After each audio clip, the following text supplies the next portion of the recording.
మీరు అటు పోలేక సార్ని పిలవలేక తెకమక పడుతూ నేరసం వచ్చి పడిపోతారు. హలో, నేనేమన్నా సంజయ్ వదిలేసి అలా పోన్లే. నేను మా సంజనే వదిలేసిపోను. అమ్మగారు ఇలాంటి మాటలు అసలు నమ్మకండి. నీకోసమే నేనున్నా అంటారు. కరెక్ట్ గా మనకు కావాల్సిన టైంలో వదిలేసి వెళ్ళిపోతారు.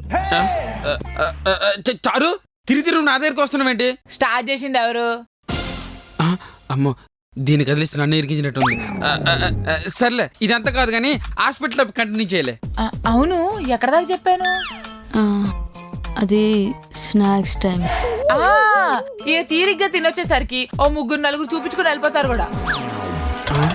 ఈయన నర్స్ దగ్గరకు రాగానే అంతే సంగతి. నర్సు కిందకి మీదకి చూస్తూ మీరు పేషెంట్ తీసుకురావడానికి వచ్చారా, పెత్తనాలు చేయడానికి వచ్చారా అంటది. అంతే, ఇక సార్ తలాడ పెట్టుకోవాలి తెలియక దిక్కులు చూస్తూ ఉంటారు.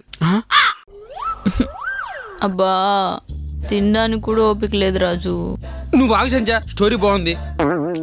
నాకు తినడానికి కూడా ఓపిక లేదంటే నీకు స్టోరీ కావాలా?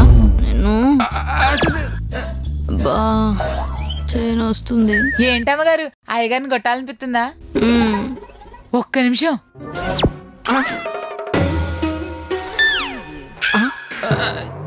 ఈడెవడు? నా అసిస్టెంట్.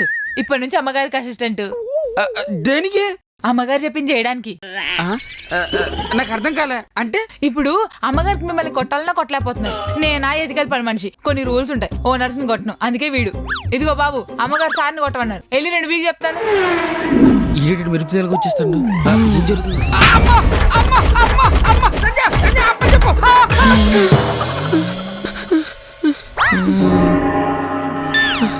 నువ్వేంటే ముగుడు ముఖం పగలు కొడితే గుడ్డని చెప్పి చంపలేస్తావా?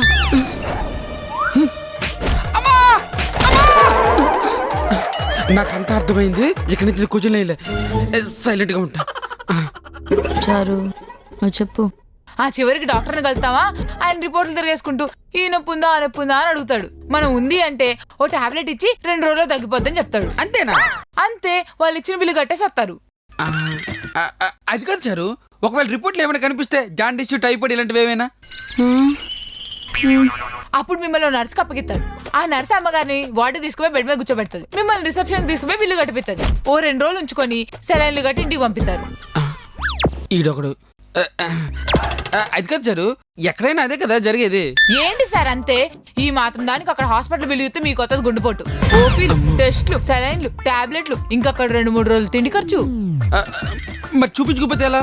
డౌట్ ఉంటే దగ్గరలోనే ఏదో క్లినిక్ పోతే సరిపోద్ది. దానికైతే బెడ్ ఫీజు, ఓపీ ఫీజు ఇలాంటివి ఏం ఉండవు. అంతగా సీరియస్ అయ్యేలాగుంటే వాళ్ళే చెప్తారు, మాతో కాదు పెద్ద హాస్పిటల్కి తీసుకోబోండి అని. ఇదంతా చెప్పడానికి డబ్బులు కూడా తీసుకోరు. అదే పెద్ద హాస్పిటల్కి పోతే మనకి రోగం లేదని తెలియడానికి 10,000 ఖర్చు అవుతుంది. వాతావరణం మారినప్పుడు వచ్చే జనాలకి కొద్ది ఓపిక చేసుకుని బీచ్ ఉన్న క్లినిక్ లకు పోతే తొందరగా పని అవుద్ది, ఖర్చు కూడా తగ్గిద్ది. చారు,